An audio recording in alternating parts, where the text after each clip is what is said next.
You're listening to Pneuma, the crossroad of science and enlightenment.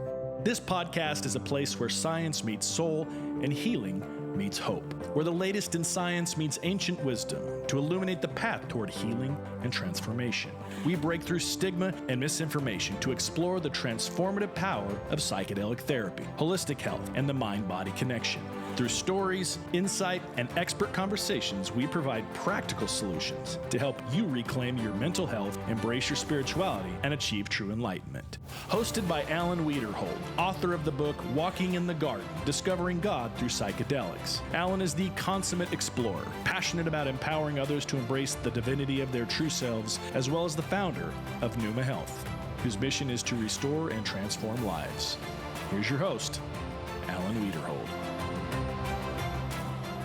Hello, my favorite people. Welcome to Pneuma. This is Alan Wiederhold, CEO and founder of Pneuma, and I have with me Mr. Sleek again. We're doing a part two. We had so much fun on our last one, and I think we both realized it was an hour and 45 minutes, and we could have gone for Joe Rogan style, like you said in the very beginning, 3, 4, 5 hours. But welcome back. Welcome back. Thank you for having me. I could do this all the time. I was listening to our show that aired on Wednesday, and there are so many things I want to talk about, so many questions. There was so much that I felt like we were at 30,000 feet, and I really wanted to kind of get into the weeds of some of the stuff because we really talked about your backstory, but we didn't get a chance to talk about in detail where we're going and all the incredible things that you are creating in legacy, Darty. But I want to go back to the beginning a little bit because there were some things that we kind of, I think, just scratched the surface on. And for me, they're very, how do I say it? They're very important to me because when you typically say psychedelic, immediately what comes up? Just out of curiosity. We had very similar backgrounds. We're going to be youth pastors. We both went on mission trips to Guatemala. But when you tell people in your circle or former circle, like growing up like I did, what would the response be when you talk about psychedelics? Well, I had never talked about psychedelics, of course, until recently. But yeah, the idea was that it would, scramble your brain. You would never be the same. Maybe if they were Christian, it was, taboo or voodoo kind of, situation. So let's talk about that. Can a Christian be a Christian and use psychedelics? Well, the greatest living Christian I've ever known was my mother. And I'm here to tell you, she was no less a Christian after her 20 some odd psychedelic sessions than she was before. And in fact, it deepened her faith as it did mine. Like it reignited my faith. And it also kind of greased the wheels a little bit. She was able to let a lot of the hangups go. Like her faith it always was very loving, very love forward, and very sacrifice. It was, she struggled when I ended up coming out to her, which I didn't even do it until, because I was trying to shed the thing myself. I was like, let's see if I can get rid of this before anybody has to know about it. But by the time I was in college and started being around theater people,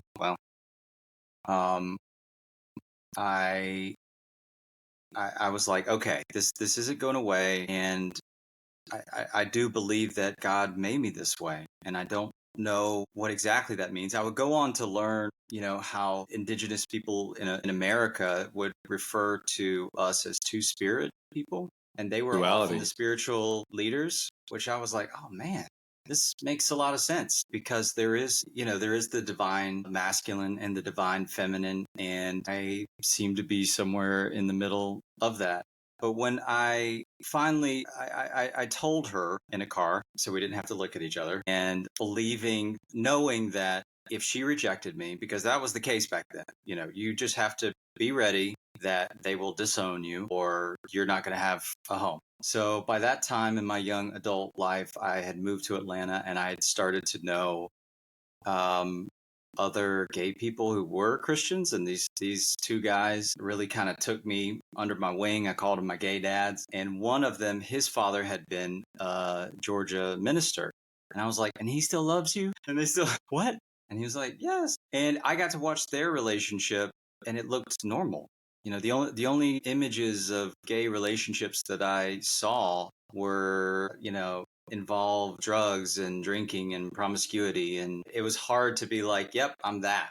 Right? Yeah, I'm thinking like biker guys with chains and yeah, because I think like that's what we were taught in the 80s and 90s about. Well, they were the most visible because they were dying, and the thought, at least from the U.S. government side, and then to a great extent, the silent majority was, well, the right people are dying. So it's a plague from God. It must be. Not really understanding how sex works.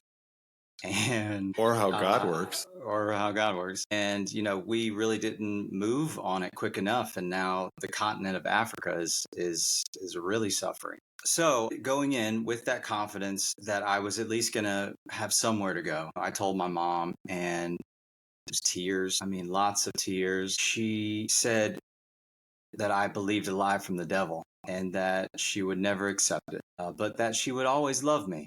She did say that. So that was better than some of my friends got. And she was like, how long have you known this? And we kind of got into that conversation. I was like, well, it's kind of been, you know, for a while. I was like, remember that dream you had? She was like, what dream? And several months before, I had called her and she was distant on the phone. And I was like, what's up? She was like, nothing. I was like, come on. What's up? And she said, well, I had a dream last night. I was like, oh, what was it? Because we love dreams in our family. Let's see what the message is. And she didn't want to tell me, but I finally got her to tell me. And she said, well, we were on the Oprah show and me and you were guests and everybody in the audience knew what we were there to talk about except me. And I said, and what did we talk about? And she said, you said you were gay. And I'm like, what? That's interesting. Like, I didn't know how to. Yeah. I didn't want to tell her over the phone. You know, I was like, I'm not ready. I'm not ready. So when I reminded her of that in the moment, she said that she had completely blocked it out. She didn't even remember it. She was like, I just got to put that, you know. Get thee behind me, Satan. Get thee behind me, Satan. Well, and what you realize, and I have so much compassion for her because it is like a death of the life that she wanted, that she had hoped for me to have. And it was kind of a death for me, to be honest, because I wanted kids and I wanted a family. And I was very, very disappointed. Again, back then, there weren't a lot of gay people having kids and families and all that. But, you know, fast forward, my father would die, you know, sometime later, and we became closer. You know, we became closer after his death. But it really didn't change until I moved home and she started doing mushrooms because it allowed her to work through, again, some of the same hangups that I had about myself. You know, we're shaped by our parents, we're shaped by our community. And she was just able to let so much of that go. And she lost a ton of weight. When you see the documentary, you'll see like her first session. And in the THER POD video, when she's like twirling around, you know, that was after the first time. And over the course of the years, she lost so much weight because she was able to change her diet. We were walking 3 miles a day until she had this bad reaction to an antibiotic that basically sent her into late stages. But psychedelics deepened both of our faiths. And then I read the book Immortality Key, which I'm sure you.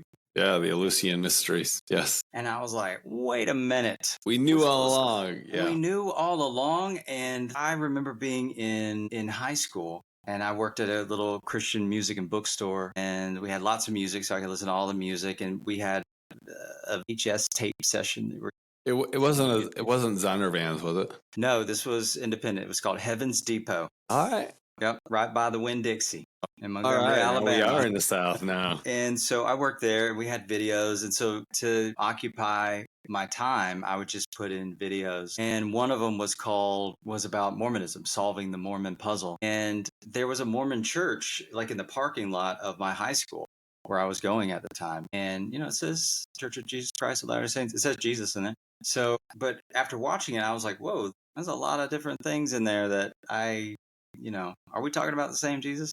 But I had already had issues with the fact that on this one road in Montgomery, Alabama, where my church was, there were, 10, 15 other different churches. And I was like, something is amiss if we're all talking about the same God and meeting at different places. And when I read that book, I was like, wow, of course, how different would our Christian spiritual experience be if we didn't have a building that we had to pay the light bill and all that kind of stuff, which means we gotta the business side, which means that we gotta earn enough money, which means that we gotta curate exactly what we say to this audience so we'll get that money, right? If we were doing what we did in Jesus's day, meeting in homes, gathering with our tribe, having the meal, and having having that Eucharist, and if it did have a psychedelic element to it, we would not be in the situation that we're in right now, because it demands self-reflection, right? It demands that. And because I feel like most Christianity today is a label that we just wear. It's a Make America Great Again kind of a label. It's Christian nationalism. For some reason, they go hand in hand. I don't understand that, because as a follower of the way, we talked about that, I don't like Christian. And actually, I think it's only used 3 times in the entire New Testament. It was actually a derogatory term that was used in fun of the early believers. They were actually followers of the way. And the way really was a new way, a new covenant of Moses, fulfillment of Abraham's and God's promise. So how did you wrestle with this whole psychedelic conversation for yourself? I mean, we talked last time about the acid trip that you had, and that went horribly wrong in the beginning. But how did you come to the conversation with yourself first, knowing that you had this Christian lineage long before the immortality key and all the other research done? How did you justify? Is that a word that been put on it, I guess? Because I know for me, I was talking to my coach, a mentor, the other day. Sent him a voice text because we had the anniversary and you and I were talking. And he and I were talking about sitting on the deck of his training facility. And he's like, I'll never forget it. I'll never forget you being at war with your soul. And me saying to you, do you know that God wants to set you free? And me being so resistant to because of a label of what I had always. I'm just kind of curious, like, what came up for you? Like, how were you able to kind of navigate to say, yeah, maybe this is okay? Well, I think it really goes back to my friendship. He was a good man, a good father, responsible, also a Christian. Also, his assurance opened a window of opportunity for me, because I wasn't exactly where I wanted to be. And as great as acting was, and at that time, 2017, I had just come off of kind of 3 straight years of pretty steady work, the most in my whole life. But I was still kind of playing characters that weren't really me. And what happens on set, there's a lot of downtime. You end up sharing your life. But because I'd had this blockade on what I could share and what I couldn't, I wasn't really fulfilled, right? I felt like everything was a performance when I walked on the set, when I walked off the set. And so I guess I realized that there was an opportunity, and my friend had done it once before. He had done it like 6 months before. And, if I didn't look at his life and go, okay, there's something about that I want in mine, then I don't think I would have, like, if I was at a festival or at a bar and someone's like, hey, you want some of this? I'd have been like, no, thank you. Yeah. No, thank you. So for me, I think the door was the person, was the guide, if you will, even though we were doing it, sort of together. And I'll never forget, he said something to me that still echoes in my ears. And he said, Justice, when I look at your life, I see greatness stalled. And it just rocked me, because I knew I had potential. And I thought to some extent I was succeeding at that. I was doing this really cool thing that nobody I knew had ever been able to be successful at. But yet I knew that in large part, looking back, because I didn't have that spiritual moment, because I basically had to turn down the God voice in my head to be able to just live without constant guilt. And I remember telling him, I was like, Lord, I love you. I mean, I was a virgin for a very long time. And when I finally had the opportunity, I was like, listen, I love you, but I just can't, if I'm going to go to hell, I'd at least love to connect with somebody. This is going to happen. And, Lord, I love you, but this is going to happen. well, and thankfully that situation was, again, someone I am so thankful. I wasn't abused. I wasn't forced into anything. I was thinking since our last conversation that there were times throughout my childhood where one time with like a age old story, scout leader, one time with I was taking private lessons in drumming, that I remember feeling uncomfortable. And both times I kind of told my mom, and she was like, you're not going back. You're not going back again. So I feel thankful because my antenna was up enough, even though I didn't exactly know what was happening. But when I finally was able to, it was with another Christian who had struggled his whole life and was a good person. And, I was like, all right, if, of all the choices, this ain't so bad. And I did. I tried to find a church home, like I said, but nothing felt real comfortable. So when I had the opportunity in that 2017, 2018, as my acting career is going well, and this new friendship was opening up a new world to me, I was willing to give it a shot. It's always an interesting conversation because I think back on mine, again, sitting on this deck, just saying no, even though I was literally like dying inside, really wanting to die on the outside. And then when we had our experience, I tell the story and I share it in my book. My wife was actually in the other room in her own psychedelic. She trusted the process enough that she did it for me. And the whole time we're building our dream home, feeding her this line of whatever God wants if he doesn't want us to be together after this. Because I'd actually heard stories of people saying that they'd go into psychedelic couples and then they would see the potential outside of their couple and they would say, okay, we have to be ready for that. But in reality, really, it was this gigantic excuse for me because I didn't feel worthy of her. I never did, because love broke me. And then craziest thing happened. Every time she would pray or say my name in the other room, actually in my experience. So it was the most beautiful thing. She guided me through a lot of my parts. And there was a part where I remember I was having this out of body experience. And I was looking down at myself, and my wife is actually covering the bed where I'm at. And I'm looking down and got her hands covering me like a canopy. And God is standing over us with light. I see shadow and light, and all this darkness had been hitting me. But it wasn't hitting me, it was hitting her. Took all of it, 23.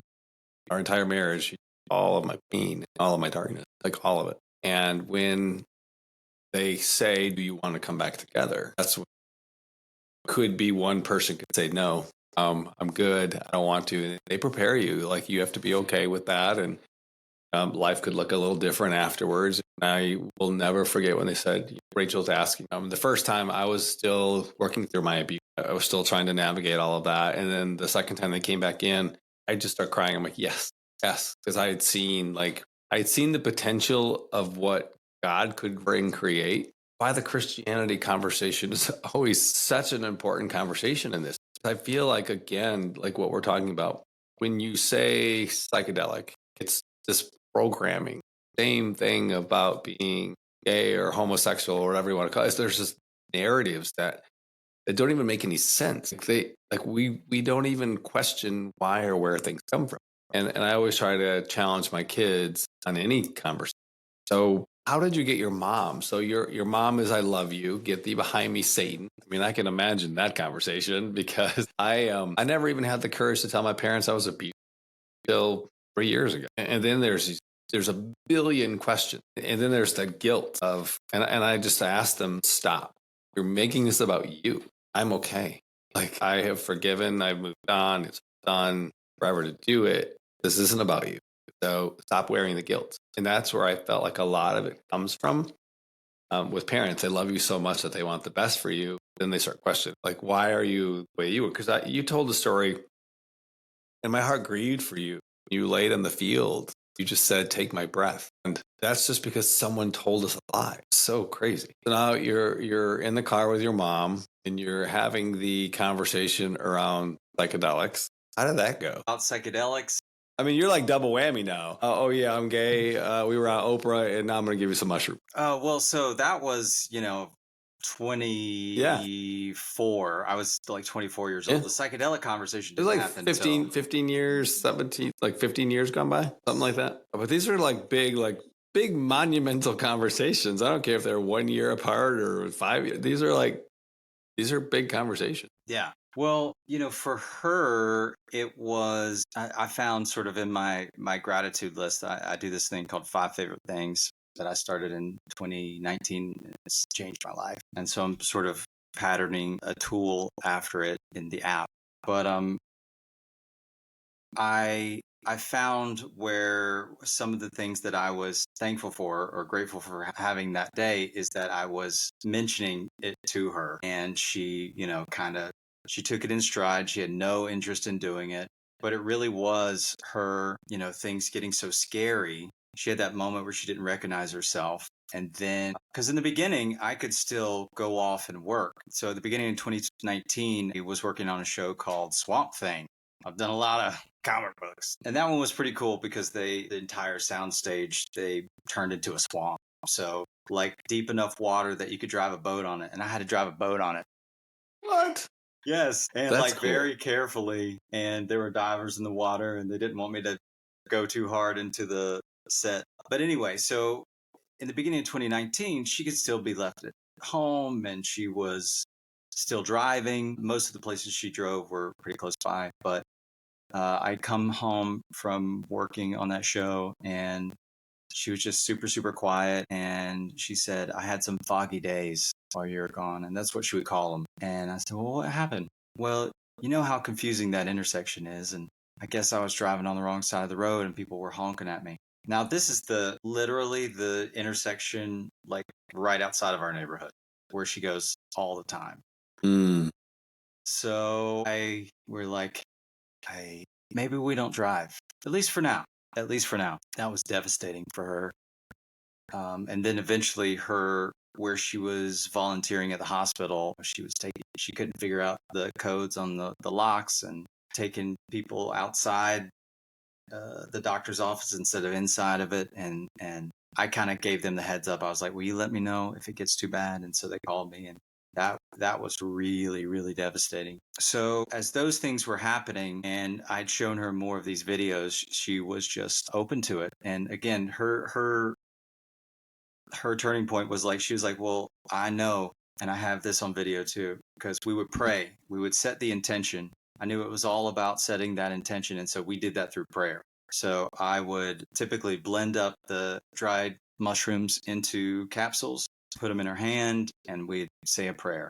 And so many times she would be like, don't make it scary. And I said, okay, can we use words about what we would want it to be? Can we make it beautiful? And she was always so afraid of saying, having a good time or seeing something beautiful, because to her, that would mean that she was doing drugs. And I was like, no, it's okay. We can ask for something beautiful. And she was always hesitant to actually say the word mushrooms because she was embarrassed about it.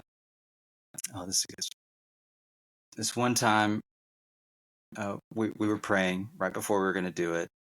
And she said, Lord, I know you can heal me. And Lord, I know you can heal me without anything, but you can also use a mushroom to do it. So it was this mix of, look, you can do it on your own, but I understand that you can also use a mushroom to do it.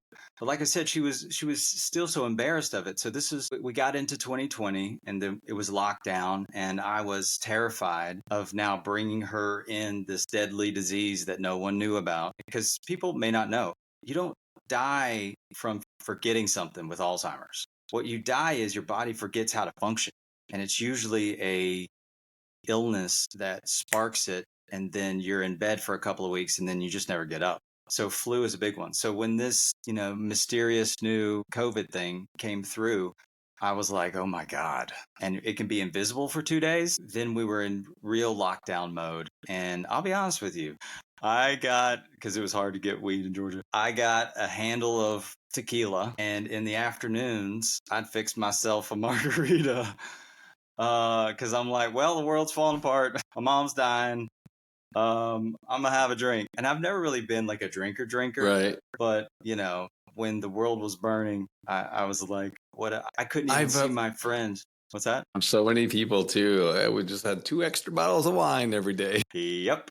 Yeah, and one of the things that I am building into this new company is that I didn't have the tools for a highly stressful life and experience, and I didn't have a tribe to support me. I had friends, but they were all in Atlanta, which is 45 minutes away, and then I couldn't see them because everyone could get sick. And that is when I started to learn breath work. I came across Wim Hof, and the man changed my life. It's That man why is amazing. epic.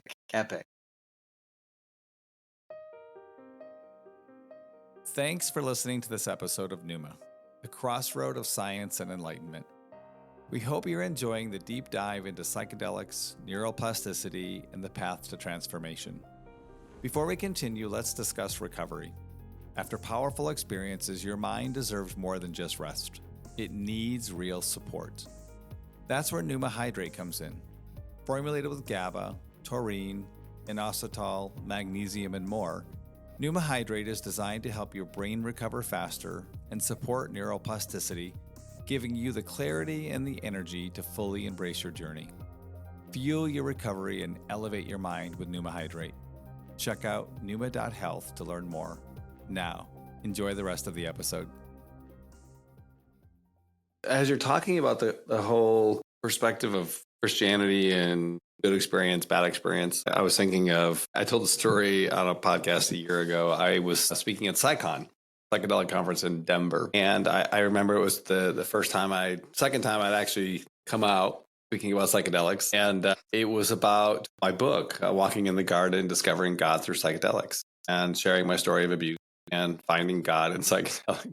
And this woman walks in and she's in the second row, and I see her, for whatever reason, she stands out. And as I was talking about my experiences, connecting back to God, and I called the book Walking in the Garden because at the end of our experience, my wife and I were walking in the garden with God, both naked and unafraid, because we had now met each other for the first time, free of ego. And it was just like the craziest thing. So this woman comes up to me after and she says, "Are you going to be here all day?" And I said, "Yes." And she said, "Do you mind if I come find you?" That I am a pastor of a mega church. Know who this was if I told you? And I said, "I know by where you are from. I know that church." And she said, "I've been struggling with this conversation, but believe that God wanted me to learn about it." And I Googled Christianity and psychedelics, and you were the first thing that popped up. And I flew here to hear you speak. Said God said to listen, because you know what I'm talking about. I'm like, what? And she came to find me later, and she's like, "I don't understand why I feel the way that I do when I walk by a mushroom, and I need you to help me understand." I'm like, how did I get here? Like, what the heck? And I said, it's just years of programming. And she's like, I really think God is telling me that there's a place for that. And I've talked to her a couple times over the last 6 months, and she's searching, still wrestling. Yeah, we need this. When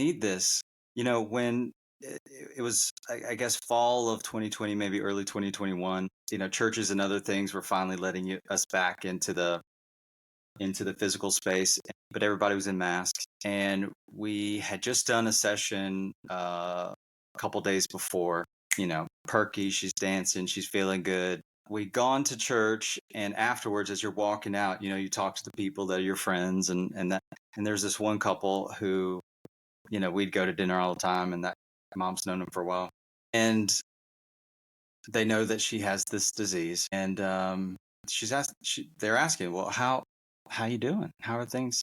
And she was like, oh, real good, real good. And I'm like waiting for her to tell her why, right? And I said, tell him. And, her eyes are like kind of like looking around. She's like, well, how some days you don't feel so good and then some days you just do. I was like, so 2 days ago, I gave her, 2 grams of mushrooms and we did this thing. And her eyes go like this. And of course, their response is, that's great. We're glad that you're feeling better. I mean, anybody who has a problem with someone with this disease having better days, that's what makes her such a great story because, like, you can't even fight it. You can't even fight it. She's losing, it's terrible, descending into darkness. She has some light. Well, I think nothing of it. And she doesn't talk to me the rest of the afternoon. And she's just kind of sitting in her, and I want to say it's maybe a couple days later, she's in her little sitting room and she's still kind of, this. And I was like, what's going on? And she said, I finally know how you feel. About what? What it's like to have a secret that you don't want anyone else to know about. Oof. I was like, what? She's like you being gay. You told them that I did mushrooms and I don't want people to know that. And I mean, it kind of gutted me and humbled me. And because she used that example, I immediately had to go, wait, that's what this feels like to you? To me, I'm a zealot. I'm just preaching it to anybody who'll listen. But I forget that the shame of this from when she grew up was that you were outing her, and wow. Yeah, and my father again put people in jail for having this stuff. So I can't wait to share this documentary with the world because there are people just like her within the Christian community and just the Christian community as a whole it's time for an update. And we talk a lot about prayer. We talk very little about posture. And what I've learned from the East is it's all about the posture and it's all about the breath. So you may not even need like a molecule to have that experience. You can start with just the breath work. But I can't wait to start to have these conversations with this community because they're struggling.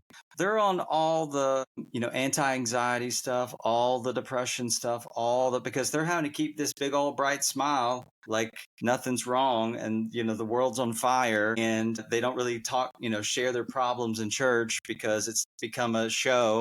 Yeah, share your problems in church. Right. Yeah, so forget bearing each other's burdens.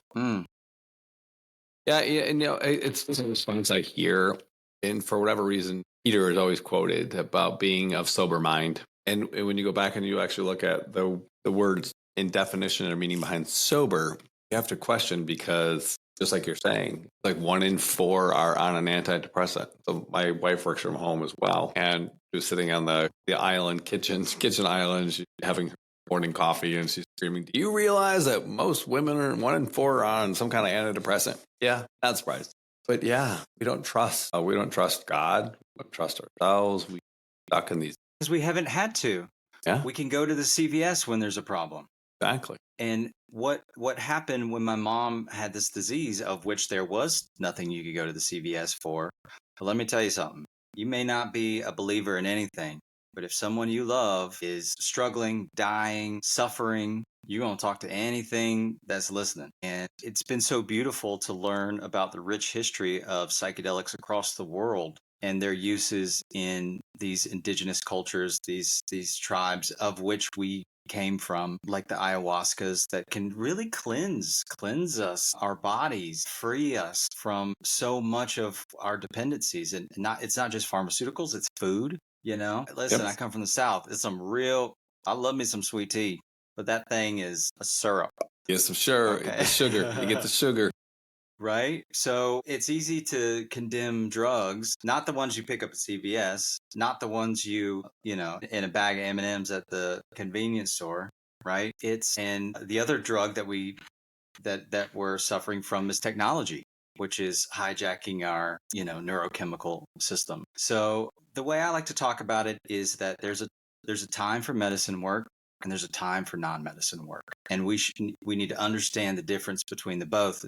And one of the things that I'm putting into my app as a tool is called a consumption timer. And I learned this from my very smart friend who I first did psychedelics with. He's dad. He's like, I can't go off the rails here. So as soon as he takes something, he hits that timer. So he knows exactly where, he's at. And then if you're stacking anything else on top of it, time that. And so I learned that process. And a lot of my friends who have, done these medicines, they're not doing that, and they can get into trouble. And I'm thankful that I learned that, so that when it was time for me to start dosing my mother, I was learning, okay, we should be about here. We should be about, there. And if we had a little tool like that for all the things that we consume, because we're not just consuming things with our mouth, we're consuming things with our eyes, with our ears. I had a friend who, I don't watch a lot of Real Housewives, not really my thing, but he was home for one Christmas, and we had known each other in Los Angeles, and just being around him, I was like, the way that he talked was like kind of a little catty and dramatic and something, and I was staying at his house. And then so he turned, at some point during the day, turned on Real Housewives, and I was like, you sound just like them. Well, so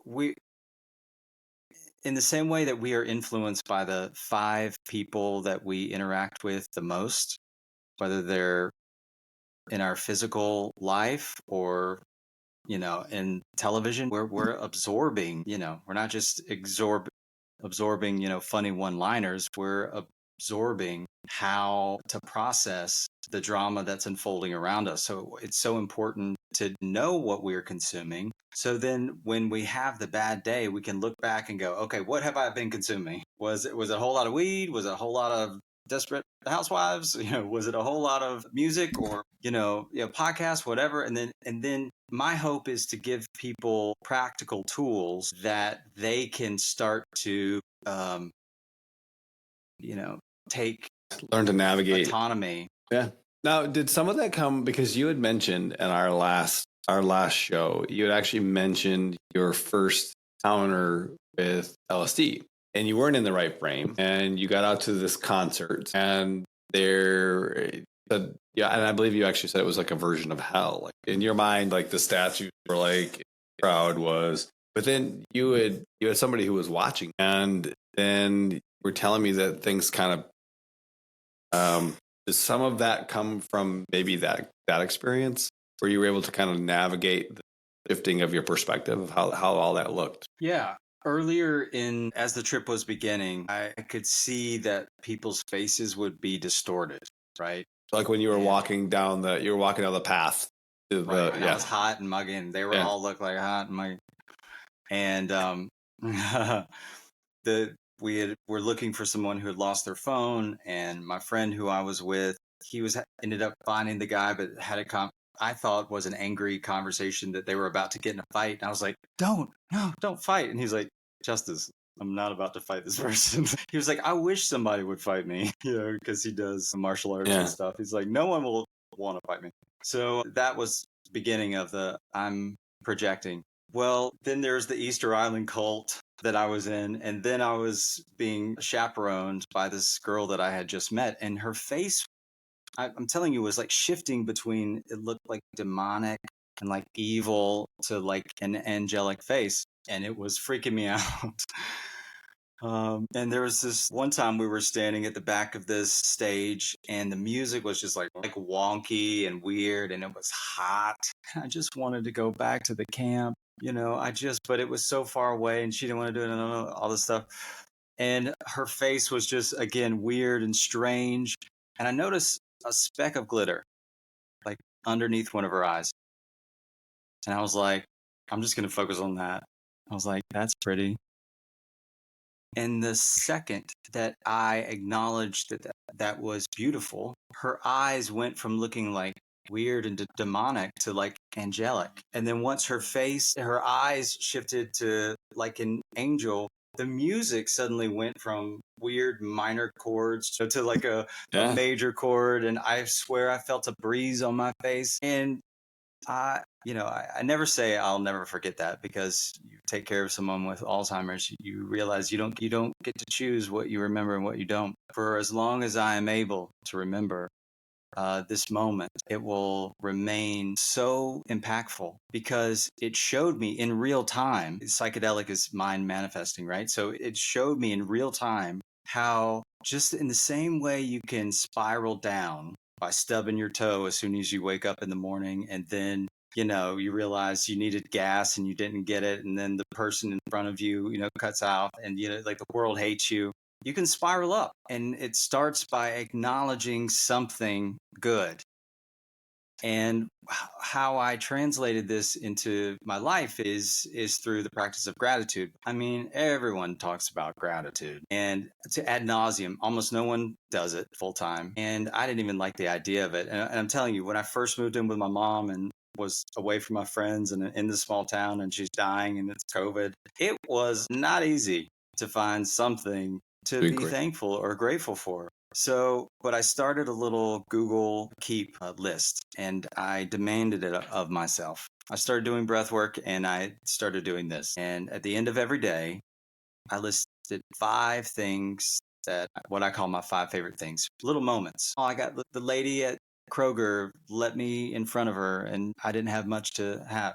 These sheets are soft, and the air's working, and sometimes it doesn't always work in the South, and it's hot. And so doing that practice that I've now done for going on 6 years has completely transformed my life.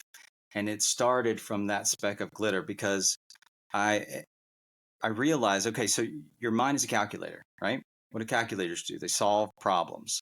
Well, that means your brain is always looking for problems to solve. And if you don't give it one, and if you're not in immediate danger, someone's pointing a gun at you, there's a snake in front of you, it's going to be looking for problems into the future based on what it got from the past, right? Problem. Well, you can use this to your advantage, though. So give it a problem that you want it to solve. So I gave it a problem. I wanted to find me something to be thankful or grateful for that I can't.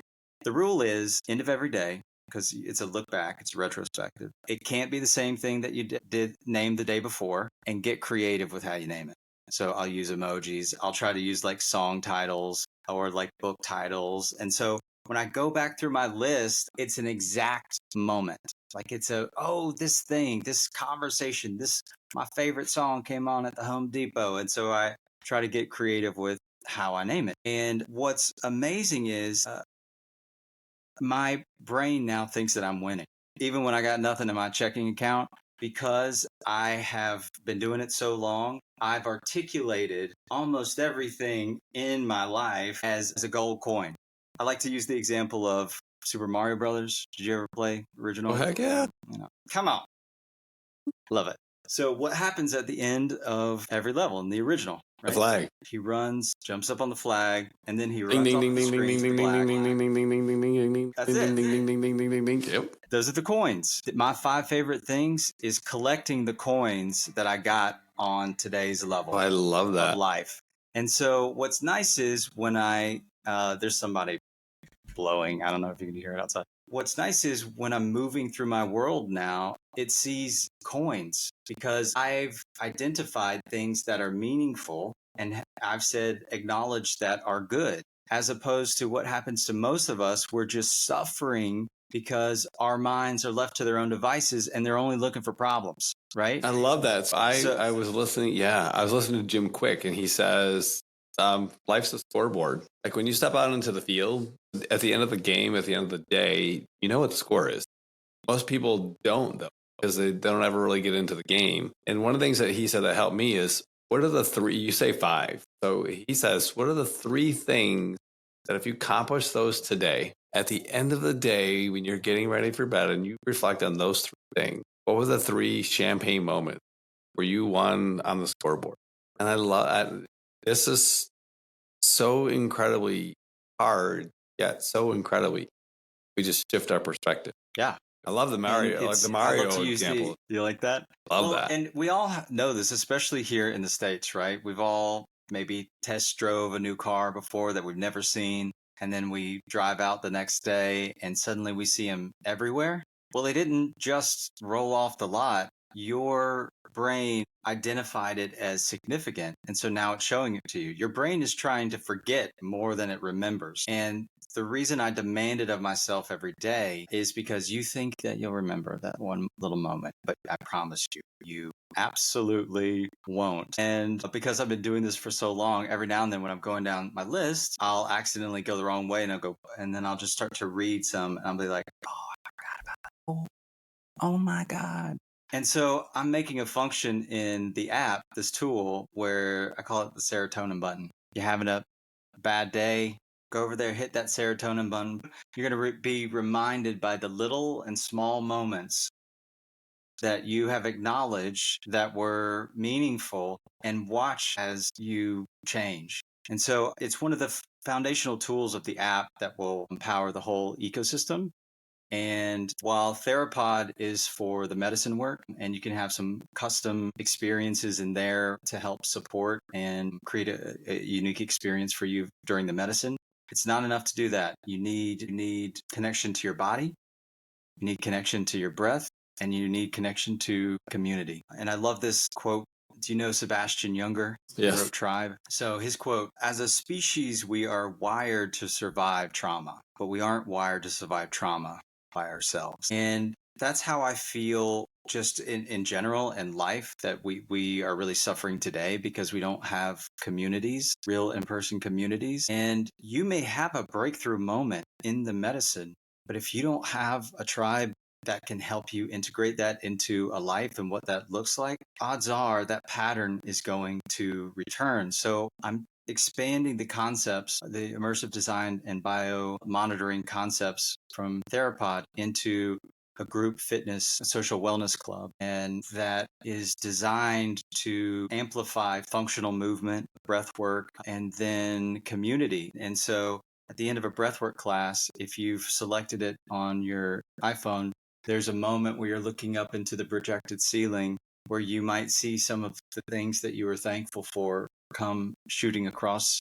You might see the person next door as well, which can inspire you for how you start to look at things. Because I'm inspired by how other people pray, right? You can be inspired by how other people are thankful for things as well. And one of the other things I'm really proud that we're having is if someone's going through something and maybe they don't have a community and maybe they don't have a therapist or someone that they can talk to, there's going to be an opportunity within the app where you can share what's going on, like what you're currently going through. You know, my wife left me, my father just died, I lost my job, something that is very difficult, but you don't have a supportive team. And at the end of like a breathwork session, we will have something called story time. And if someone had something to share, we can pull that anonymously using AI, change the sex and the names and the everything else, turn it into like a fairy tale. You can choose how it will be portrayed. And then we watch an animation about a moment that someone's going through in the room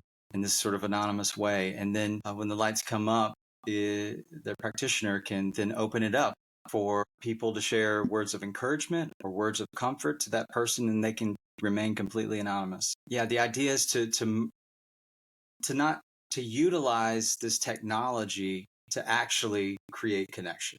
Building the tribe.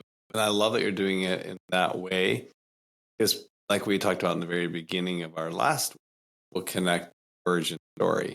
So whether we all know it, we're all on our own hero's journey, and just being able to realize that we're not the sole hero in our own journey, but that we do have an obligation to go back. And so where are you at with all of this right now? So I know you're hopping on a plane here to South by Southwest here very soon. I'm watching the clock. And where are we at? Yeah, well, great question. What started off as just, again, THER POD, over the last couple of years, I realized that for it to be successful, I needed to solve a few more problems. And one of them was shoring up the fragmented wellness industry, because all the practitioners are basically independent contractors. It's hard for people who need the help to find them. And then if you find someone, a therapist, which I did during my darkest days, I had 4 sessions. And by the time she started talking, I was like, this is not a match. Did I go back and find somebody else? No, I just kept going on with my life. Same. And that wasn't even psychedelic therapy. So I realized that also a lot of the people leading the medicine work are yoga practitioners, breathwork people, and having to wear all these hats of booking spaces, because none of them own their own spaces, right? Booking spaces, taking payments, trying to build a way for preparation and integration. So I've spent the last year developing an app that will power all three of the suite of immersive wellness environments. And very excited because my take on it is, as you said, it's based in story. You know, I'm a storyteller. I've been in movies and TV for 20 years, right? The nature of therapy isn't to change the past. It's to tell a better story about what happened. And so I'm going to be giving people the tools to do that in a gamified way that they may not end up needing a therapist, or what I call our mentors. But if they do, high fidelity sort of matching algorithm, as well as a way for the practitioners to showcase their approach that goes beyond just bullet points on a web page. So I'm actually raising money right now to go into development to build the clickable prototype for that, because we're going to launch first with because you can, even before our environments are created, you will be able to build, practitioners can build programs and services that point people to current studios and retreats. And in June of this coming year at the MAPS Psychedelic Science Conference, we're working to have a THER POD installation there in their deep space environment. It's not been confirmed yet, but we are in talks right now to make that happen, where people can actually get in, experience the environment, and have a wearable that dynamically responds to their state within the room itself. So really excited about that happening. And as I'm going to be at South by Southwest, I'm also letting people know about the documentary. So many hats that I'm trying to have happen. They all sort of overlap, but yeah, I'm currently looking for collaborators and people interested in shoring up the future infrastructure to support this great medicine. And anyone who is a practitioner in the various levels of it, I would love to hear more about your story, where your sticking points are.